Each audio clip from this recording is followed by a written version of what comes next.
And the Game Award goes to Baldur's Gate 3. Congratulations, Larian. Stars and Starfield. And the Game Award goes to Baldur's Gate 3. And the Game Award goes to Baldur's Gate 3. Having a pretty good night. Here are the nominees for our Player's Voice Award, 100% voted by the fans. And the Game Award goes to Baldur's Gate 3. And the game of the year is Baldur's Gate 3. Hey guys, welcome back to Moko Talks. My name is Moko, and tonight we're gonna talk about, you saw the clips, you know it, Baldur's Gate 3 winning the Game of the Year award and cleaning house in the RPG category. Honestly, let's just take a second and actually acknowledge what Larian Studios did here. They brought it on, man. They just went into the competition, into the market competition against all these other gaming companies and catapulted every single gaming every single player and gamer in the world. Their expectations became right here with the quality of content every gaming company needs to produce from now on. And I'll just take 1 minute to talk about Baldur's Gate 3. Since I played the game, I have over 200 hours in the game, and I loved every second of it. Every second of it. There were ups and downs in some areas, and my rig unfortunately cannot get the quality that I want in a video game. I'm hoping for an upgrade soon. But despite all that, the game was phenomenal. And I missed these kind of games. I swear I missed them. The era of Mass Effect, Dragon Age Origins, Red Dead Redemption, GTA. Even GTA had some good, okay stories, but the characters, man, I love, and I'm a sucker. I love and a sucker for a good character. You make me love the character, make me care about him. Not just faceless fucking moron that just you don't care about, just like met them for like 5 seconds and you said 2 lines and all of a sudden they are your best friends. No, you have to work for it. You actually have to work for it. And from your action, based upon your actions, you see development between you, the main character, yourself, and your companions. And this is something all of us RPG gamers have missed for so long. And again, congratulations to Larian Studios for this amazing video games you guys made, and I'm stumped. Like, it is a game that I will be playing for 2 or 3 more years, and I'm sure of it. I'm gonna be sitting someday, be bored, and it's like, yeah, let's fire up Baldur's Gate. I haven't tried playing Paladin yet, or Thief, or Archer, or whatever. Amazing, absolutely amazing. And to this day, they keep updating it, adding new features, listening to the community. This is the key point, by the way, that I will come back to. They are listening to a community and fixing mistakes and adding features that the community actually want, not relying on mods, wink wink Bethesda, to fix all their problems. They're actually still doing the work. They didn't just release a game and just close their eyes and shut their ears and shut their mouth and say like, okay, I don't want to hear anything, any complaints from the players. I don't want to hear anything. You have your game, just give us the $70 and go fuck yourselves. No, they didn't do that. They did not do that. They kept working on it. They kept saying, we hear you, we'll fix it, and 2 weeks later, you have a 10 gigabyte update and everything is fixed. Absolutely amazing. That's how the standards for every gaming company should be. And that's how it was back in the day, by the way. Anyway, so after Baldur's Gate wiped the shit with every other game at the Game Awards, two kind of reaction came from the social media. You have the positive majority reaction and the negative minority no brain cells reaction. And I am just so tired of these people that they do not understand video games. I'm so tired of it. They're not wired into the gaming community. They are sitting in their own echo chamber, shouting and hearing other, people that just don't just like them. Not long ago, I joined a some sort of talk or podcast with a bunch of people from the Gulf area of the Middle Eastern Gulf area, like Gulf area, like United Arab Emirates and Saudi Arabia. I've spoken to these people, and the way they idolize some games is absolutely astonishing. The amount of information they have on the gaming community and the gaming world is so little, it's so shallow that I'm actually shocked.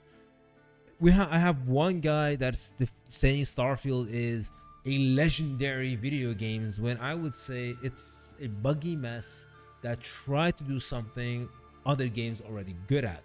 So space travel, for example, No Man's Sky already beat them out of the water. And speaking of Starfield, loading screen after loading screen after loading screen after loading screen, same issues, same problems, same mistakes. Never gonna be done with that. It just opened my eyes more. I mean, not opened my eyes, but solidified an already bias I have towards Middle Easterns, because I'm Middle Eastern myself, that they do not understand video games and the video gaming industry as well as they should, being gamers themselves. Their whole ideas and thoughts are as shallow as a kiddie pool.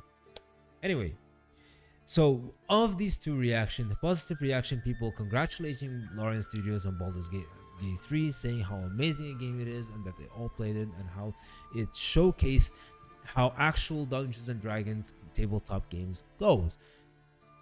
No argument there. Then you have the social media people. As you can see, put on the screen, a lot of people are pissed off that Spider-Man 2 did not win any awards it was nominated in. Starfield did not win any awards it was nominated in. And Legends of Zelda didn't win any awards. I mean, I actually won some awards, Legend of Zelda, but they were shocked that, wow, why did Baldur's Gate 3 get all of this? It's rigged, something's going on. No, there's nothing going on. Your games suck. Yes, I said it. I don't care about your graphics. I don't care about your gameplay. Your storyline is absolutely dog shit. Let's start with Spider-Man 2, for example. Since so many people love Spider-Man 2 and everyone expected Spider-Man 2 to be the game of the year. Sure. Spider-Man 2 is a carbon copy of the Spider-Man 1, which also is not a good homage to the Marvel Spider-Man stories. So Spider-Man 2 focuses on Miles Morales, and they're trying so hard, so hard, to flip the game, making Miles Morales the Spider-Man. No, Spider-Man is Peter Parker. Miles Morales is Miles Morales. There's no difference there. There's nothing to discuss anymore. Miles Morales is not the new Spider-Man. His whole shtick is that he's different than Spider-Man. So he's not Spider-Man. Spider-Man's Peter Parker. But apparently people at Sony just don't want to admit that. The writers are written such, so much cringe in the storyline in Spider-Man 2. The side quest about, listen, guys, the difference between Baldur's Gate 3 and Spider-Man 2 is the woke agenda not being right there in your face. Smack you in the face like a fucking book. Alright? It doesn't do that.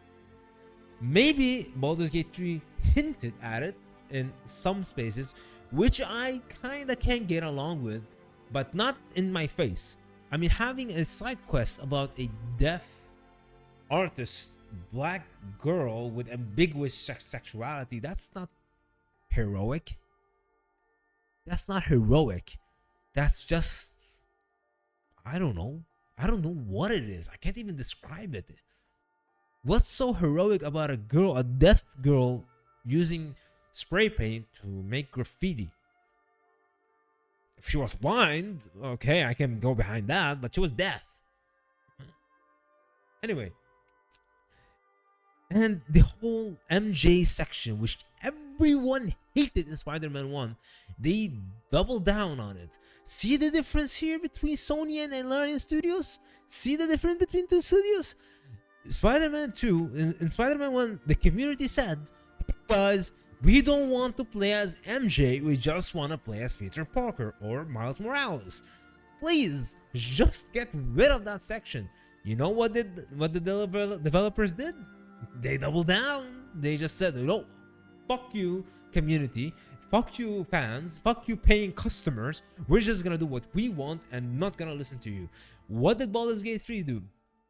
Hey guys, we want to play with Minthara. We want Minthara as our companion. We don't want to kill a whole fucking camp. We don't want to massacre people just to have Minthara as a companion. You know what they did? They listened and they added a quest.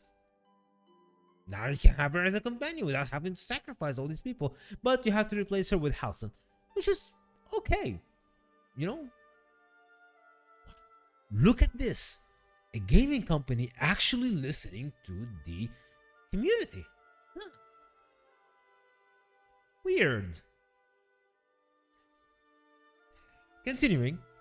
The writers at Sony are self-centered, narcissistic, self-inserting pieces of shits that spend most of their time trying to diversify their cast, wrongly I might add, you know, and to I don't know, to feel good about themselves. Like so many fundamental problems with Spider-Man 2. The whole Puerto Rican Cuban flag, the deaf something girl, the MJ design. Oh, she's supposed to be a supermodel, man. The whole shtick about the Spanish having Latinx language. I mean, what are you doing?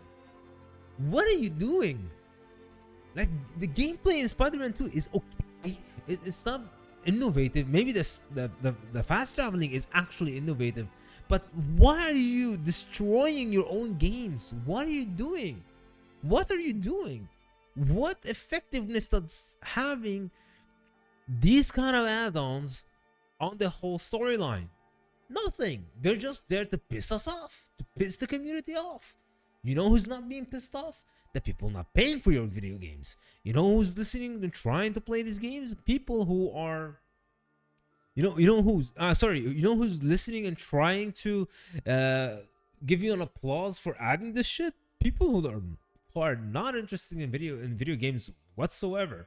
They would rather pirate your shit than play it. But hey, good job. You're still trying to give them what they want, which is basically they just go on, they're clinically online, they go online, see, oh, this game has this. Wow, I feel so victorious. I am so proud of being this, because this developers that only cares about money is adding this game. And what kind of fucking victory do you feel? You did jack shit. You didn't even buy the game, man. And I'm also talking about some minorities.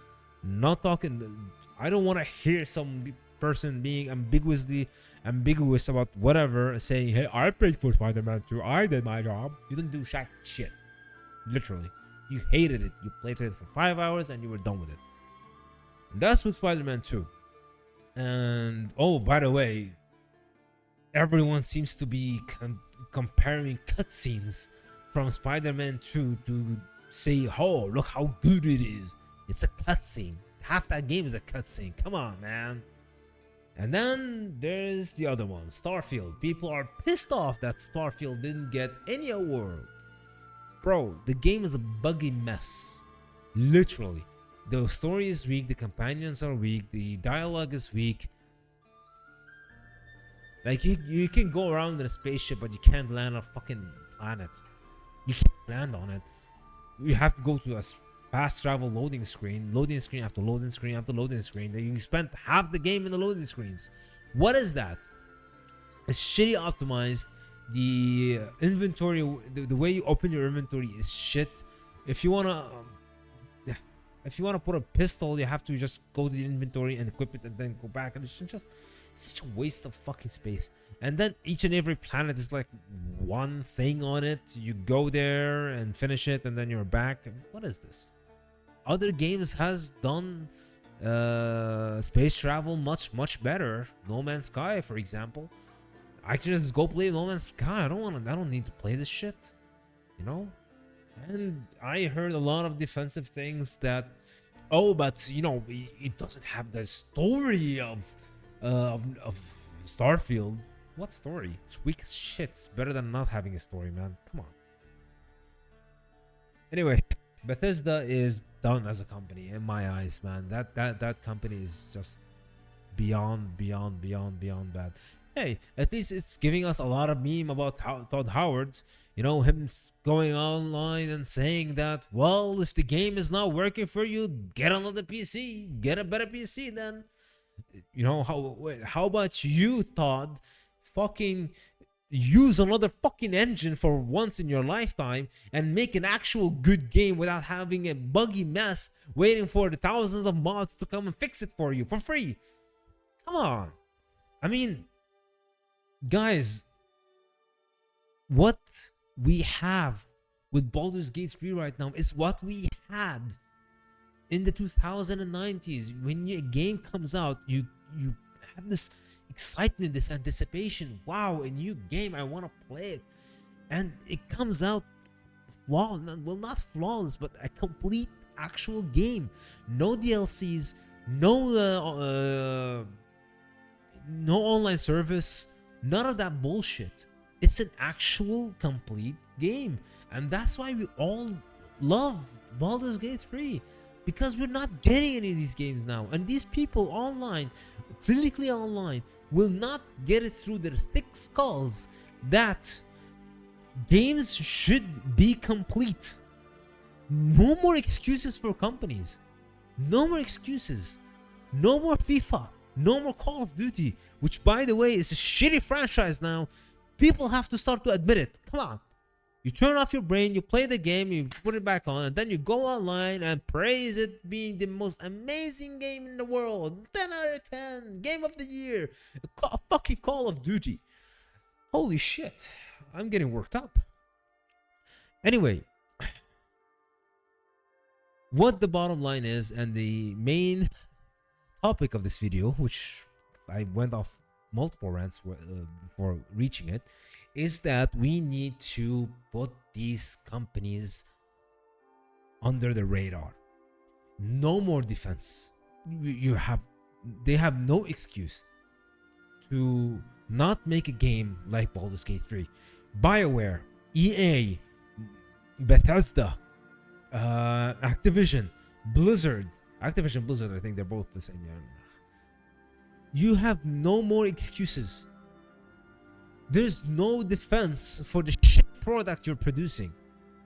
Okay? Alright? I mean, it's a telling. Hey, even Ubisoft. What the fuck is Mirage? Assassin's Creed Mirage. What the fuck was that game? Lousy voice actors. Lousy voice design. Lousy missions. What shitty story? Basically a DLC made into a complete, being sold as a complete game.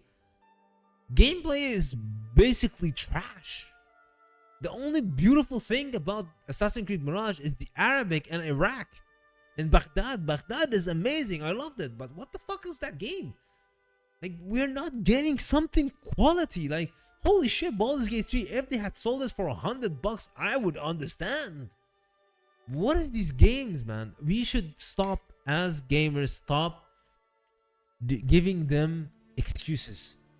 I mean, it's a huge telling, a huge fucking telling when a game like Baldur's 3 is being announced and you got developers, game directors, game designers coming out of the woodworks on social media, which they're always silent, by the way, when there's a problem with their games.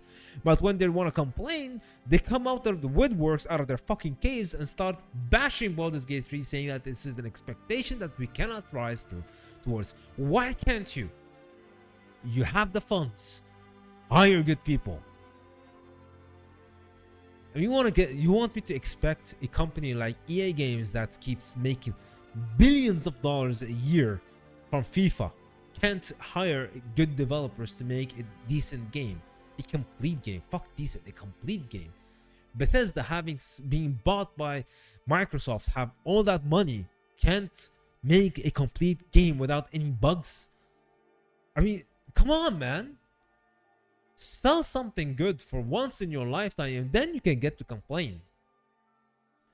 Anyway, well, at least we have, like, you know, some good memes that kept going out, and I'm honestly appreciating all the all the memes online now from the gaming awards. And I guess the next game that we should be on high expectation is GTA 6 and some other games that were announced in the game awards. Honestly, I don't give rat's ass about God of War Valhalla or anything right now. It's just I'm feeling like God of War is becoming one of those franchises like Assassin's Creed, and I don't like it. Anyway, that's it for today's video, guys. Let me know what you think in the comment below, and once again, congratulations to Larian Studios for this amazing video game. All right, catch you on the next one, guys. Ciao for now. Bye bye.